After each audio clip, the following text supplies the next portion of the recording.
Yop les amis, c'est Guilin et on se retrouve aujourd'hui pour une nouvelle vidéo. Une vidéo qui, je le sais, vous fait vraiment plaisir. Surtout que j'en suis vraiment désolé. Au mois de décembre, je n'ai rien fait. J'ai rien sorti, il n'y a pas eu de vidéo. Et donc on se retrouve pour cette nouvelle année. Pour ceux qui regardent uniquement ces vidéos d'achat Blu-ray, DVD, Steelbook, coffret, je vous souhaite à tous mes meilleurs vœux et regardez mes autres vidéos surtout parce qu'elles sont vraiment cool. Oui, je me vends un petit peu, j'ai pas le choix. J'espère en tout cas que vous allez bien, surtout c'est le plus important et je vous souhaite principalement la santé, c'est ce qui compte le plus aujourd'hui. Et donc vous le savez, on se retrouve aujourd'hui pour ma nouvelle vidéo d'achat DVD, Blu-ray, Steelbook et coffret que je fais tous les mois en fin de mois. Et donc on commence cette année 2023 avec le mois de janvier, je ne vous ai pas oublié.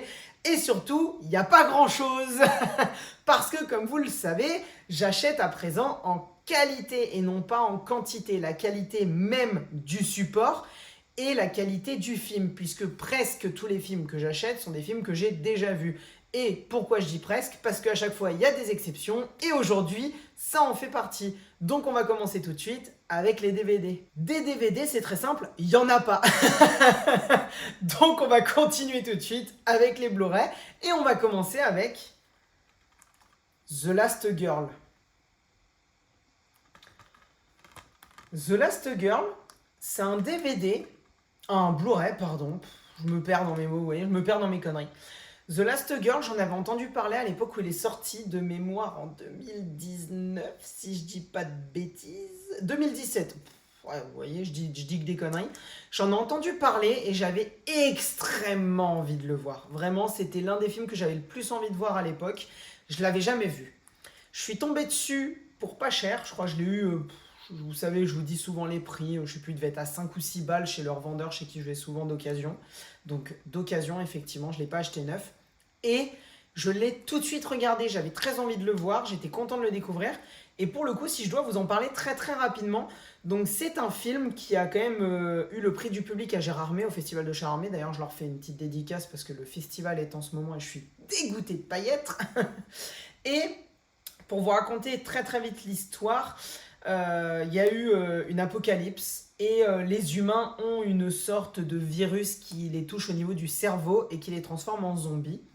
Et les enfants, enfin surtout quelques enfants, ont en fait encore aujourd'hui leur âme humaine, mais à l'odeur de la peau, du sang frais et de la chair fraîche, l'agressivité de cette maladie fait surface et donc ils sont mi-hommes, encore mi-zombies. Donc ils sont mis en captivité pour être étudiés par des chercheurs et une partie de l'armée qui est encore vivante au milieu de Londres, si je dis pas de bêtises, dans un aéroport, et ils sont mis en fait dans un sous-sol nucléaire et ils sont testés les uns après les autres, et on va suivre une petite fille peut-être un petit peu plus intelligente que les autres, si je puis dire.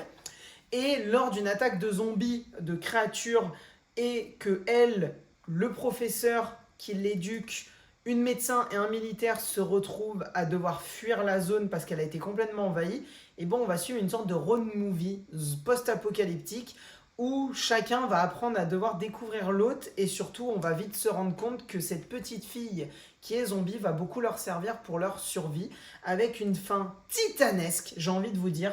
C'est un réel plaisir. The Last Girl, celle qui a tous les dons, je vous conseille vraiment de le découvrir, c'est une belle pépite. On va passer à un film que je n'ai pas encore vu, mais que j'ai pris parce que j'en ai eu que des bonnes choses. Surtout, j'aime beaucoup ce genre de film et, en hommage à l'acteur, Get On Up avec Chadwick Boseman. Je vous montrerai très rapidement, vous le savez, le Steelbook, le Blu-ray, hop, la légende du parrain de la soul, James Brown. On a effectivement dans ce film Chadwick Boseman, donc notre très cher Black Panther qui est malheureusement décédé il y a maintenant 2 ans, qui joue ici James Brown, tout simplement, le roi de la soul, l'un des créateurs de la soul, le parrain, comme ils disent, de la soul. Et donc, j'aime beaucoup les biopics de chanteurs, mais j'aime beaucoup les biopics dans la globalité. Je sais que ce film est bien renommé pour le coup. Certains considèrent même que c'est le meilleur rôle de Chadwick Boseman. Et je me rends compte que j'ai toute sa filmographie quasiment ici, puisque j'ai le premier Black Panther. J'ai Message from the King, qui est pas foufou d'ailleurs comme film, j'avais pas trop apprécié, je l'ai en steelbook. Et donc là, je me retrouve avec Get On Up, donc 3 de ses 5 plus gros films, parce que je crois qu'il a fait 5 gros films, après plutôt des films plus indépendants, et même je crois qu'il a participé dans quelques téléfilms. Il a percé assez tard en tant qu'acteur, et malheureusement, sa vie aura été bien trop courte, parce qu'en tant que Black Panther, il avait vraiment quelque chose. Moi qui suis pas fan des Marvel, c'était vraiment quelque chose ce film. La réalisation et Brian Coogler ont vraiment aidé, mais Chadwick Boseman avait un vrai quelque chose en plus par rapport à d'autres acteurs de super-héros Marvel.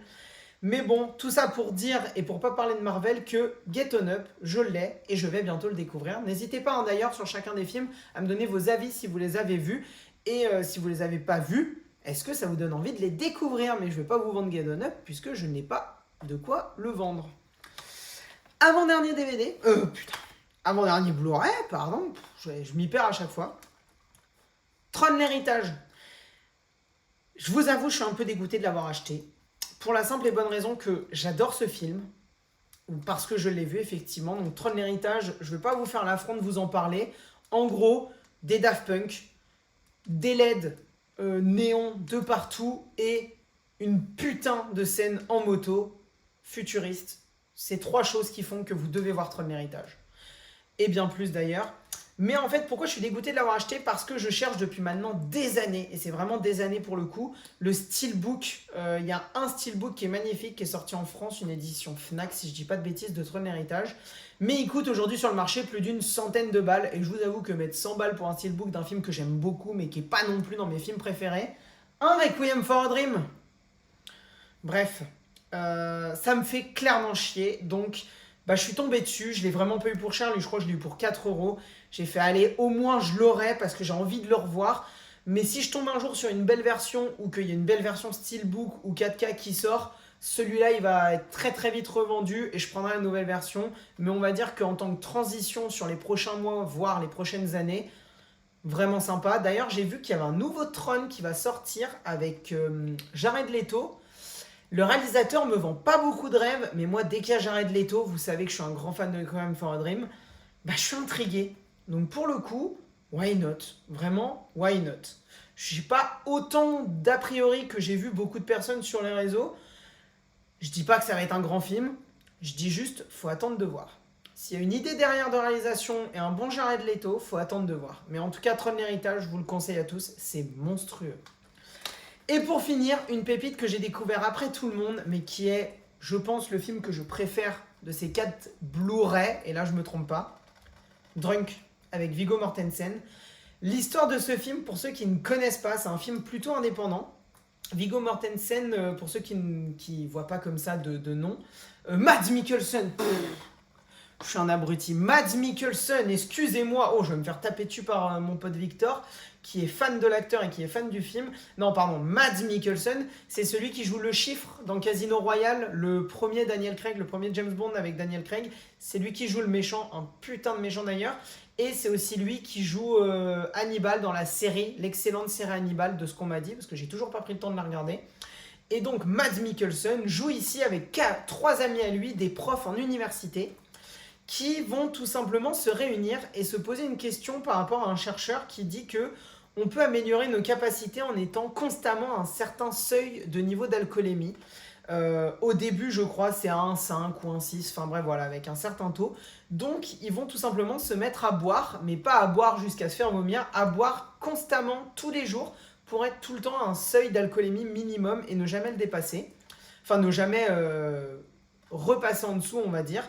Et au début, ça va fonctionner. Au début, ils vont effectivement améliorer leur vie et ils vont vouloir aller toujours plus haut, toujours plus loin, augmenter cette dose, ce seuil qu'ils se donnent. Donc de 1,5, ils vont passer à 1,8, ils vont passer à 2, ils vont passer à 3 grammes.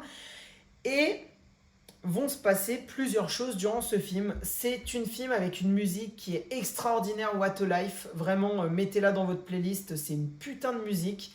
C'est un film, c'est à la fois un film qui est presque un drame sur sa fin, et à la fois, comme ils le disent, c'est un pur shot de cinéma. Moi, je trouve que c'est une vraie ode à la vie, ce film. C'est un film où il ne faut pas écouter, il ne faut pas faire ce qu'on te dit, il faut écouter ce qu'on te montre. Voilà comment je résumerai Drunk. C'est pas bon de se mettre constamment et tous les jours à un seuil de 1,5 minimum. Ça s'appelle de l'alcoolisme.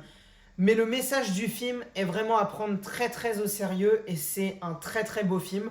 L'un de mes coups de cœur de 2021, parce que je l'ai rattrapé en 2021 et j'ai pu le trouver, je l'ai acheté et je vais très très vite le regarder. Et le scène de danse à la fin sur la musique What a Life avec Mads Mikkelsen en complet roue libre, c'est extraordinaire, je vous conseillerais Drunk.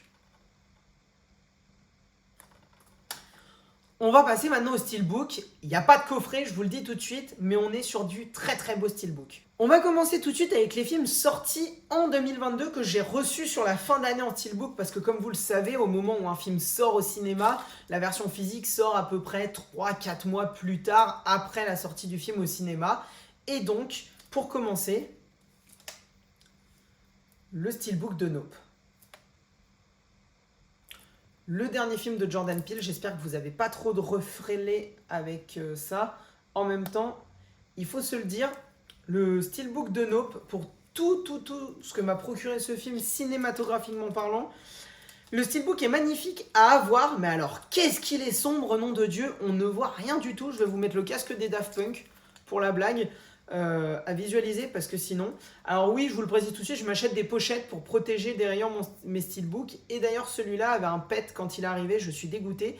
Il a un petit bout du noir de la face avant qui est effacé. Ça fait une petite tache un peu dorée argentée. Il a pris un pet, donc voilà, je suis dégoûté, mais bon, c'est pas trop grave. Donc à l'intérieur, j'ai la version 4K et Blu-ray, je me le suis refait il y a encore quelques jours. Quelle ode au cinéma ce film. Je trouve que malheureusement, il raconte pas grand chose. J'aurais aimé qu'il y ait un fil conducteur un peu plus intéressant. Mais alors, putain, il y a des scènes, genre la scène du vaisseau, enfin de la créature qui crache le sang et ça tombe tout autour de la maison. Ce personnage, Nope, pour ceux qui ne savent pas, c'est vrai que je ne vous l'ai pas expliqué, c'est le 3e film de Jordan Peele, le réalisateur d'horreur aujourd'hui, parce que c'est 3 films d'horreur qu'il a fait. Et c'est son 3e film après Get Out qui avait été un très grand succès et Us qui a été plus mitigé que je n'ai pas encore vu. Je suis à 2 sur 3 au niveau de Jordan Peele. Il faut que je trouve une belle version de Us et ensuite que je me le mate.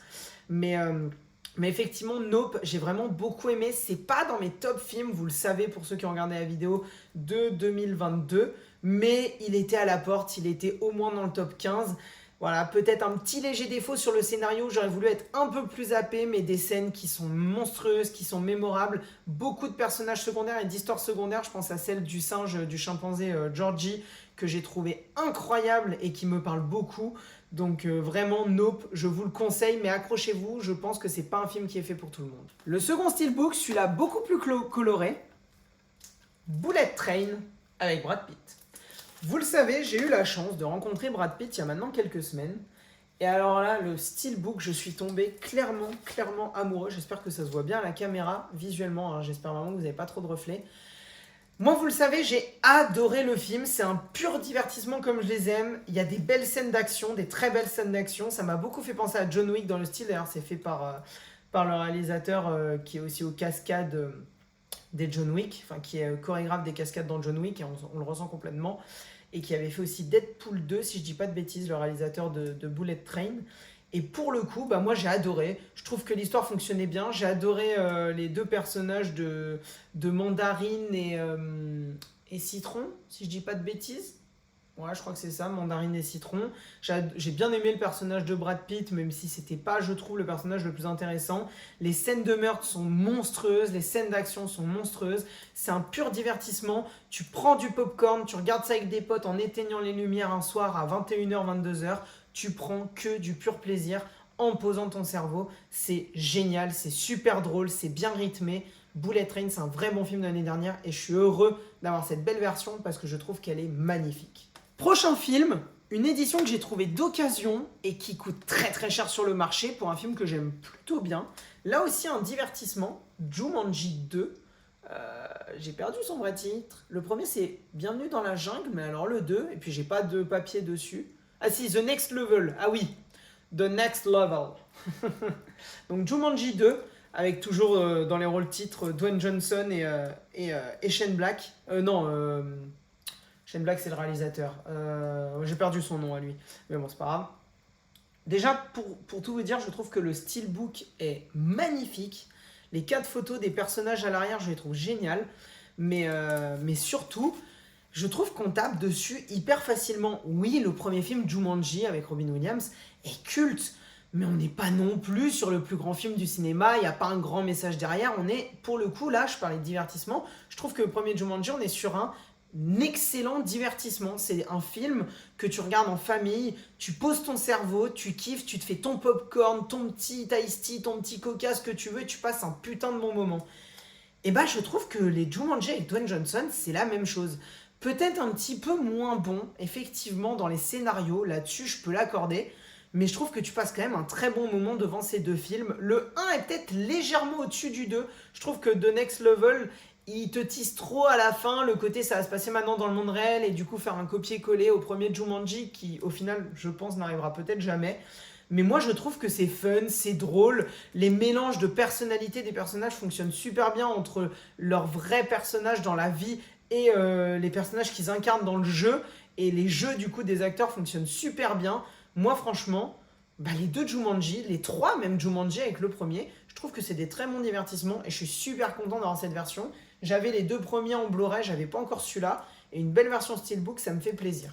Et on finit les amis avec le dernier Steelbook de cette vidéo. Oh mais au mois de février, il va y avoir du très très lourd, je peux vous le dire. J'ai un nombre de commandes et mon portefeuille a pris cher, c'est pas permis. Donc on va passer tout de suite avec Pitch Black. Très certainement, hein, on est avec Dwayne Johnson avant et là avec Vin Diesel. On est sur les acteurs ultra bankable du moment dans Fast and Furious. Pitch Black, un film d'horreur science-fiction, science-opéra d'ailleurs. C'est un très bon film, c'est un excellent film, Pitch Black, moi j'aime beaucoup, j'aime aussi les Chroniques de Riddick, je le trouve vraiment sympa, la suite qui là pour le coup est beaucoup plus un film d'aventure et d'action, mais le premier, Horrifique, est super, et pour moi, ce film, c'est le meilleur rôle de Vin Diesel. Je trouve que c'est son meilleur personnage, c'est sa meilleure interprétation, c'est le meilleur film en termes de réalisation et d'acting, parce qu'il faut quand même que le personnage soit bien présent, et là c'est lui qui incarne le rôle de Riddick, c'est lui le personnage principal de Pitch Black, là où j'aime énormément Fast and Furious 7, et réalisé par James Wan, qui est l'un de mes réalisateurs préférés, mais pour le coup on peut pas dire que Vin Diesel soit dans les personnages principaux. Si encore que, mais Dominique Toretto dans Fast and Furious, ça vole pas haut quoi, donc bref. En tout cas, pour moi, j'en suis persuadé, et d'ailleurs, ça m'intéresserait d'avoir vos avis là-dessus. Pitch Black, c'est le meilleur rôle de Vin Diesel, et c'est son meilleur film. Et j'ai très hâte de le redécouvrir dans cette magnifique version qui est sortie en Steelbook et en 4K, parce que oui, à l'intérieur, j'ai une belle version 4K remasterisée. Je ne l'ai pas encore revu, et ça fait des années que je ne l'ai pas vu. Donc j'ai vraiment hâte, je pense que je vais peut-être me le faire dans les prochains jours. N'hésitez pas à me dire vous ce que vous en avez pensé de ce film, ce que vous trouvez, hein, tout simplement, même à ces deux films avec les Chroniques de Riddick. Je me demande même s'il n'y en a pas un troisième, mais qu'une merde. En tout cas, je me suis arrêté que aux Chroniques de Riddick s'il y en a un troisième. Ça m'intéresserait de savoir, je vais me renseigner après, mais dites-le moi dans les commentaires parce que je suis capable d'oublier. En tout cas, les amis, encore un beau mois d'achat. J'ai encore pété mon portefeuille. Alors, il y en a un ou deux qui venaient de décembre, mais vraiment pas beaucoup. La plupart ont été achetés ce mois-ci.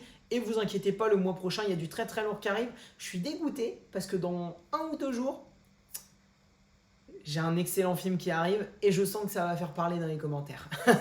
En tout cas les amis, voilà, un petit peu comme ma collection de cartes Pokémon, bah moi je vous sors ma collection de Steelbook, de Blu-ray, de 4K.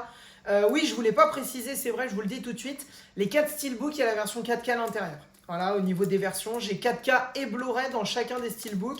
Et les Blu-ray, on est sur 3 Blu-ray classiques à marais, malgré The Last Girl qui est en noir. Ce n'est pas un 4K, donc voilà, au niveau de la qualité et des versions des films que je peux m'être acheté ce mois-ci. En attendant les amis, prenez soin de vous, regardez des films et surtout, le bégaiement. Et surtout les amis, n'oubliez pas, regarder des films c'est bien, les comprendre c'est mieux. Et mettez un pouce bleu. Ciao ciao.